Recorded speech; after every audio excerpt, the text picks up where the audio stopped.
Hello, everybody, and a very warm welcome to today's webinar, where we will be discussing the topic of what do business leaders really need to know about data. Now, if you've joined us before, you'll know the format's pretty simple. There are 3 speakers, 4 questions, and just 30 minutes. Now, if you're new to us, you can check out all of the other webinars that we've done, along with our podcasts and our blogs on the Open Velocity website. Now, I mentioned 3 speakers. My name is John Paget. I'm a senior partner at Open Velocity, and I'm joined today by my colleague, Lisa Wood, who is also a senior partner at Open Velocity, and also a friend and expert in the field, Penelope Bellegarde, who is founder of the Data Touch data consultancy. So, Penny, we're delighted that you can join us on today's topic. Now, final note before we begin, please do pop any questions that you have in the chat. We can't promise to get to them today, but anything that we don't get to, we'll publish responses to, along with the recording of this webinar on the Open Velocity website next week. Okay, I think that's the housekeeping done. So, Lisa, I'm going to come to you for the first question. So we've heard for a long time that businesses need to be data-driven. Wonder whether you can kick us off with explaining what you think that actually means. Well, I think it's quite simple, actually, because I think data is all about making sure that you have visibility on the decisions that you're making and hopefully driving the success of your business. So, you know, if you're making any decisions, I think you can usually assign to those decisions some data points that you think will change as a result of the action that you're taking. So, you know, and whether that be negative or positive, that's really important for any business to actually know whether or not they can steer the business in the right direction. So I'll take a marketing example, a really simple one. You're going to invest in a website. You're going to do that because you want to change something about your website and the action that people have. So you want to have higher engagement on your website. You want to see more leads coming through from your website. So what you do is you do that change, you make sure the tracking mechanisms are in place, and then, you know, you make your change and then you track it, and then you know whether or not what you've actually done, and you can fine tune what you've done to make it more successful and bring in more value for the business. And I use a website example because I'm a marketeer, but, you know, it's equally true across customer functions, operations teams, HR. You know, you can always use data. You can find those data points across your business that will give you a measure of, you know, whether or not you're moving in the right direction. I think that's really, really important. Yeah, great. And Penny, what are your thoughts on this? So I agree with everything Lisa just said. I would add 2 things. So number one, I think that being fully data-driven for an organization means actually starting with having leaders at the top fully committed to the data agenda. And the reason I say this is because in too many cases, an investment in tech equals, an investment in data equals an investment in tech. And we all need tech, but tech doesn't equal insights. That's the problem with that. So what equals insights is asking the right questions, focusing on the good problems that need solving, adopting a hypothesis mindset. And leaders at the top sometimes do not realize that. They tend to hide behind the tech and throwing millions at the tech, which again, we all need, but we don't just need that. And so we need to work on that type of audience as well. And the other reason why we need to do that is because they simply are in a position to influence what goes on the organization, because by default, they dictate the rules. So that's number one. And number 2 is every team should have access to their own KPIs. They should be responsible for their own KPIs. And I think there'll be time later on in the webinar to actually talk about what is a true KPI. And also work from their own dashboards. So in essence, everyone in the organization needs to be data empowered, not just the data and analytics teams anymore. Yeah, I think that's so important, isn't it? And you're totally right. I think we'll cover that off in our culture question towards the end. I think a couple of things from me. I was reading some research this week, and I found that organizations were reporting only 60%, using 60% of the total data that they had access to in their decision making, and that nearly 90% of those felt that that was leading to missed opportunity. And I think that's really revealing, both in terms of the risk associated with not being data driven, but also the massive opportunity that a lot of businesses will have by virtue of so many other businesses struggling to tackle it. I think the other point I'd like to make here is that I think we need to understand that no decision is ever made with perfect information. And I think that's okay. I think you need to understand and recognize that that's never going to be the case, but that the more informed we can be is going to lead us to hopefully get more of the bigger calls right when it comes to business leaders making, big decisions in business. So let's move on to question 2. So Penny, I'll come to you first on this one. So what do you think are the advantages and the pitfalls of becoming more data driven? Sure. So in terms of the advantages, something that's becoming clearer and clearer is that data is sort of becoming the new Excel or the new English. So let me explain what I mean by that. So I come from France, and we were taught that to get a half-decent job, you need to know Excel. That's a prerequisite. And you also need to know how to speak English. That's another prerequisite. Now, these two things are still true, but there's a third piece to this equation now, and it's data.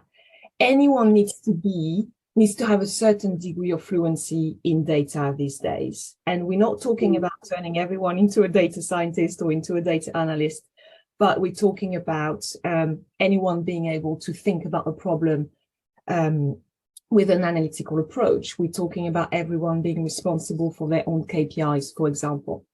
So if companies can demonstrate that they are actually actively investing in everyone in the organization and equipping all staff with data skills, I think that it can help them not only attract talent, but also retain the people in these organizations. Because if people can actually start measuring the impact of their work, that brings a lot of satisfaction. It brings meaning to your day-to-day job. So I think data can be used by organization as a way to attract and retain talents. The other advantage, of course, which is linked to what I've just mentioned, is it brings focus. When you know that actually this is how I'm going to measure my work, my impact, things become clearer and productivity increases, and so does satisfaction as well. So these would be some of the key advantages, I would say. In terms of some of the pitfalls, as we started to allude to, well, your point earlier, John, data is actually not a perfect science. And so we need to be aware of the fact that we, as humans, we have our own cognitive biases. And so we may be faced with the perfect analysis, the perfect dashboard, but it can still be quite easy for us to be victim of our own mindset. So for example, confirmation bias, cherry picking the metric that looks good out of all of the 20 that, that don't. Attribution bias, which is when we will basically put a high degree of importance for an analysis because it comes from a specific team or specific individual. So we need to be mindful of that. We need to be mindful of our own biases as well when we look at data. I think these are very, very important and sometimes quite easy to forget. Yeah, and Lisa, I know you'll have your some points on this. I wonder also whether you could comment on, having run marketing teams previously, that retention of key skills and recruitment of skills with regards to this, because I think it's a really interesting point. Yeah, I think, I like the point that Penelope makes in terms of it gives your role and your job measurability. And I think in terms of kind of satisfaction, being able to tell people about the results that you're getting from the work that you're doing.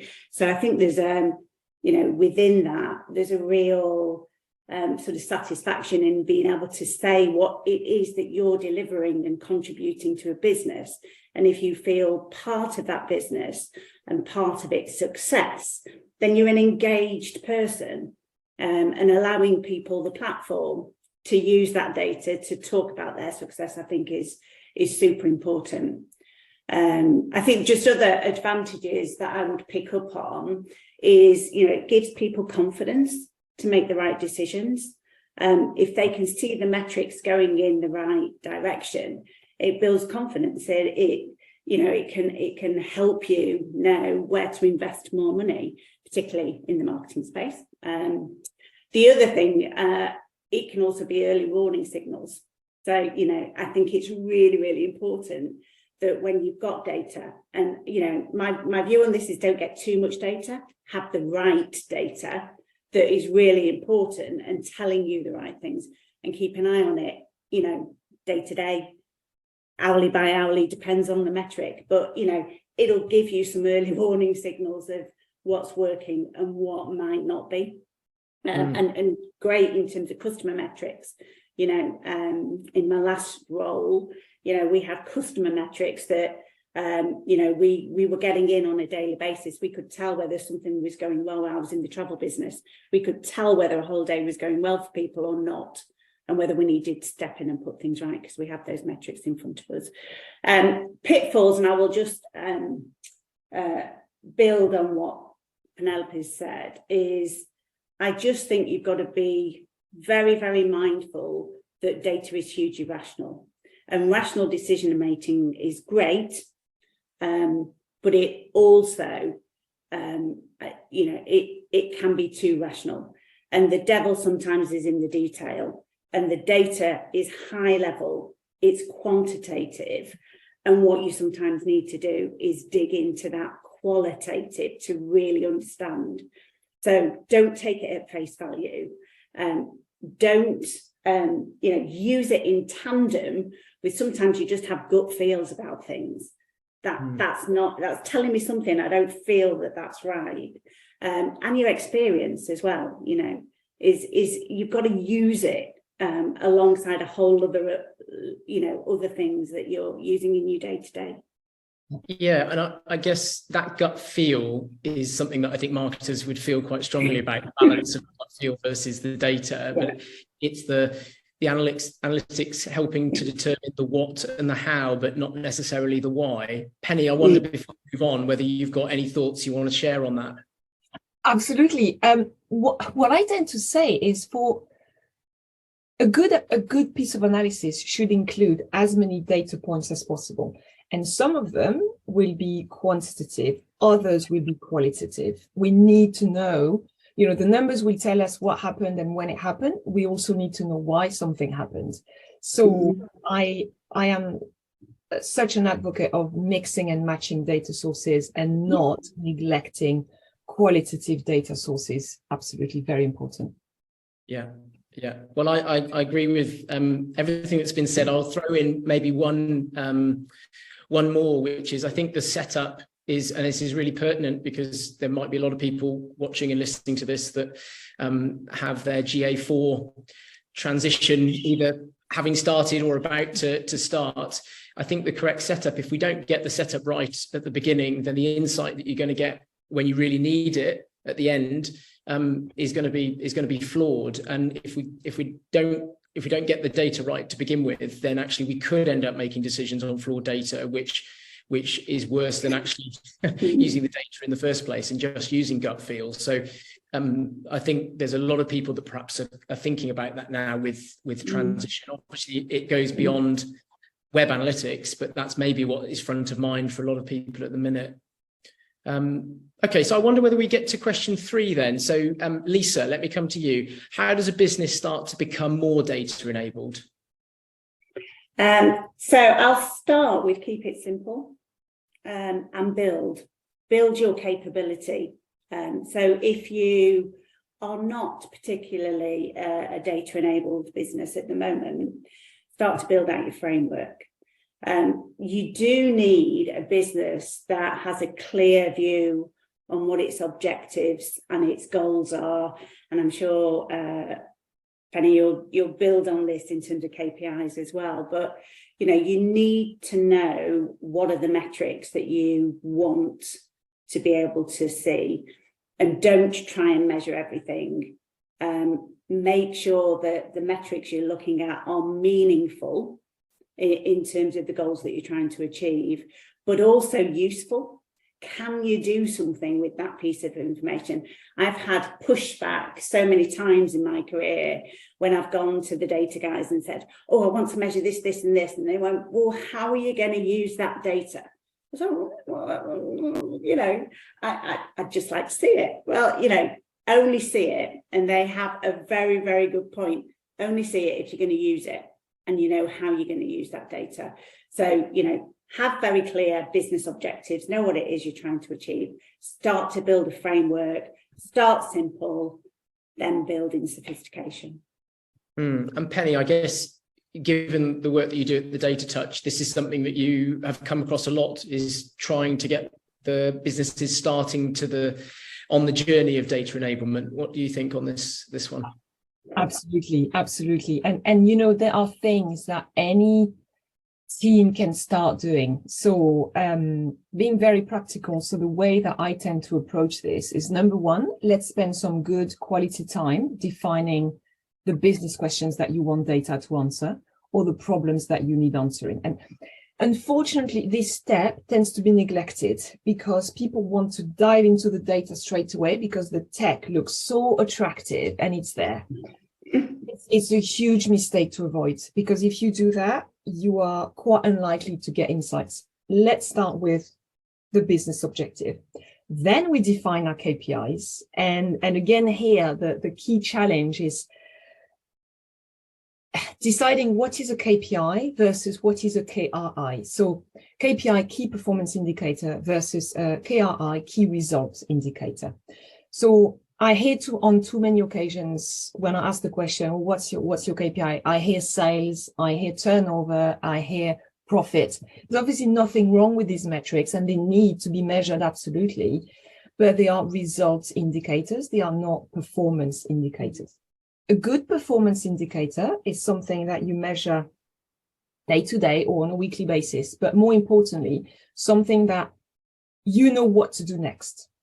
So I'll give you an example. A KPI that Amazon use, for example, is the percentage of negative reviews per product.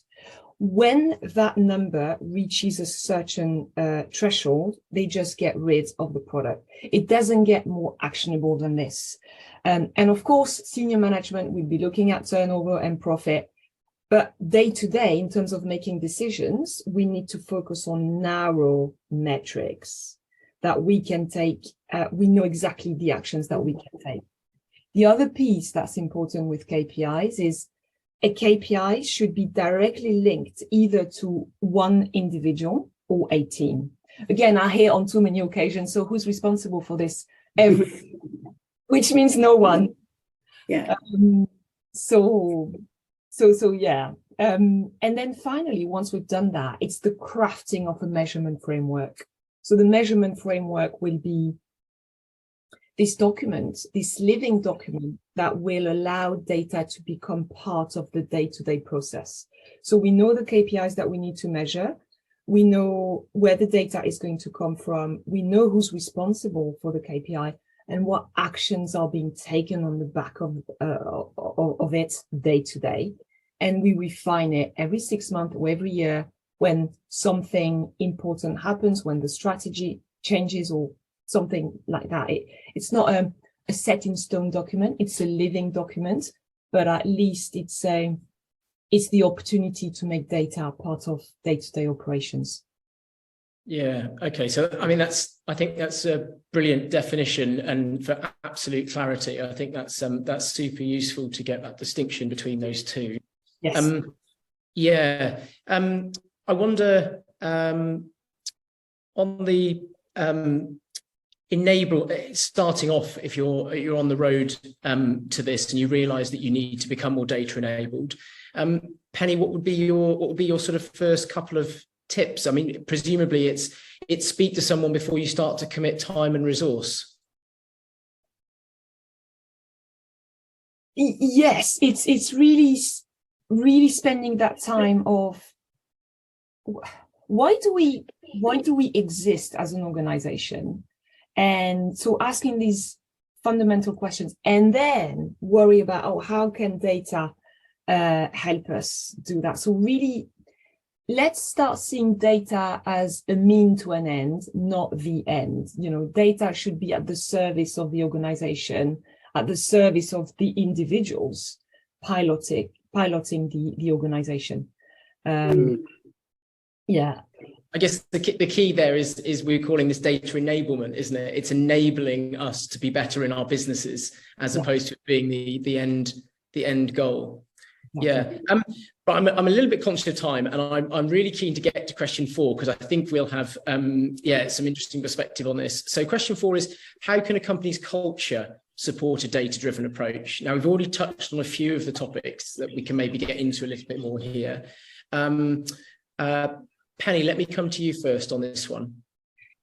Yeah, so I think this is quite timely. I really believe that right now, companies really need to start putting an AI and a machine learning plan together because of that huge revolution that is going to come into organizations. And what is really interesting, I'm really excited actually at the fact that what we are doing day to day as analysts right now is going to be radically different to what we start doing in 2 or 5 years' time. I really believe that we will be doing more of the interesting stuff and doing less of the reporting stuff because, you know, artificial intelligence is going to help us with that. But because the day-to-day work is going to be so different, and I think we're still imagining it at the moment, but companies need to have a plan for that and they need to be prepared for it. So do individuals as well. You know, it's a two-way street in terms of responsibilities, but we need to start thinking about it because, and actually it's not just analytics jobs, everyone's job is going to be hugely impacted. So companies need to have a plan for that. It's also important to be mindful of the fact that the data work that we do day to day, which is incredibly useful, sadly, from a sustainability perspective, has a huge carbon footprint.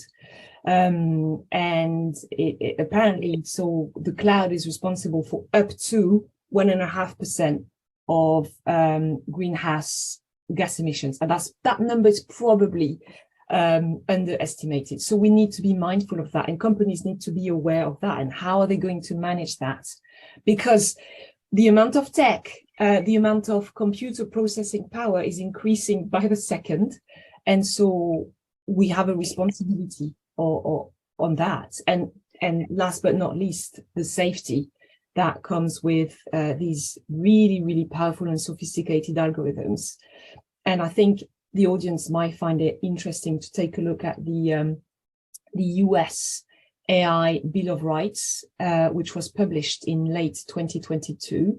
It hasn't been passed into law yet, but I think it's something that many other countries and organizations should probably take a look at in terms of how do we make sure that the algorithms that we give birth to are safe for everyone, for our employees, for our customers, and everyone else. So quite a lot of work to do, but it will be very interesting work, I should think. Yeah, and that I think could satisfy a whole different webinar in and of itself, couldn't it? Yes. Yeah. Lisa, what are your thoughts on this? I think it's just really interesting, the amount of data that is going to be available to be thrown at us. And I say that word thrown at us because I think it will be so easy to get data, to get insights as AI progresses, that I think, you know, we've got to be able to navigate that so that we are looking at the right data, and we're actioning on the right things. So there's a level of our intelligence that needs to be applied to the artificial intelligence to make sure that, you know, what we're looking at is really relevant and doesn't take us off on a tangent. And again, comes back to having an organisation that has really clear goals, objectives. People are asking the right questions right from the very top of the organisation. The other thing that I'll just bring up here as well, which is something that kind of hit me actually when I was working in financial services, and this is when we weren't hugely data enabled a number of years ago. I am talking a number of years ago.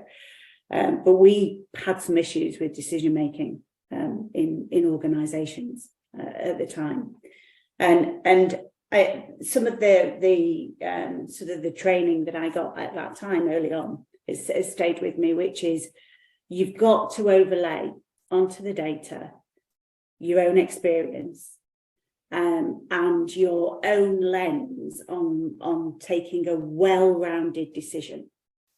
You know, because there are impacts of the decisions you make, and are those impacts the desired impacts that you really want when you think that through, and there's ethical considerations as well. So, you know, I think as this data world explodes around us, which I think it will, is making sure that we are super aware of that well-rounded decision making and the ethics that are involved in that decision making will be kind of, you know, where businesses are going to have to really step up.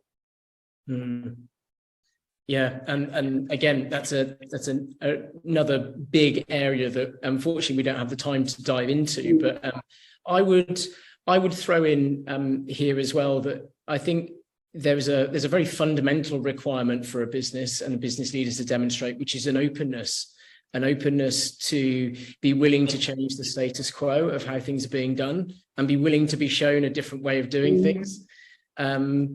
I think it's, Lisa, I think you've mentioned, and this is sort of to the root of a couple of the points that you've made about leadership and about it being top down. I think I would agree with that. And I think it also comes from bottom up as well. And I think that has an impact on recruitment, and it goes back to the Penny's point about everybody having a degree of data literacy and that being a personal as well as a business responsibility. I think that on a day-to-day basis, lots of little decisions are being made in sales and marketing teams, which in and of themselves aren't that significant, but actually day to day added up, those little decisions, if they're not being data driven, can affect the bigger decisions being made further up around the senior leadership team. So yeah, I think that key of sort of openness, willing to learn, willing to be wrong, and willing to test and experiment, I think also plays into all of that. I wonder whether I can get your thoughts maybe on that, but also on this. So the research I was looking at is a piece by Forrester, and there was another statistic that stuck out to me, and that was that 70% of analysts and decision makers are expanding their use of external data. Now, what that says to me is that businesses have and are continuing to recognize the value of the data that they have themselves. I gave the stat earlier about, you know, only 60% of the total data that a company has is being used to inform decision making. But there are also opportunities in looking at external sources of information to help complement the decision-making process, be that, you know, sales, marketing, operations, whatever it might be. I wonder whether we've got a minute or so, a quick reflection on that. Penny, maybe to you first. Absolutely. I could not agree more on the importance of doing this, because again, it goes back to some of the points earlier. You know, if you want an analysis to be rich, if you want your findings to be as right as possible, if I can speak like that, you need to consider the wider context. And an excellent external data source that comes to mind is competitive intelligence type data. It's really important to know how you're doing month on month, year on year.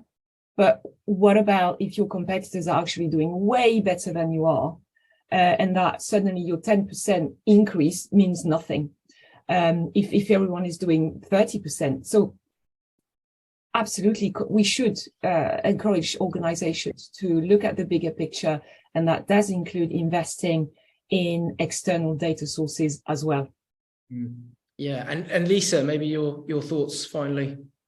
Yeah, I just think it's all about context, isn't it? Is that your internal data is only an internal view, and for any organization, that sort of external scanning is super important. You need to know the context, and particularly, if you look at, the economic environment at the moment, that's having a huge impact on our internal data. So, you've got to take the different data sources, and it's all about that rounded view of your decision making and your inputs. Yeah, right. Brilliant. Well, thank you so much, Penny, Lisa. It's been great to chat to you both about the topic.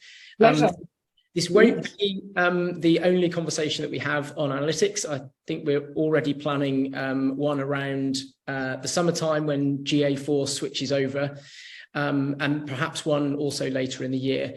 If anybody watching this got any suggestions on future webinar topics, please do contact us.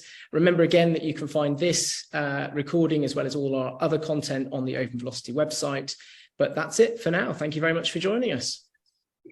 Bye. Thank you, John and Lisa. Bye-bye. Yeah, thank you. Bye. Bye.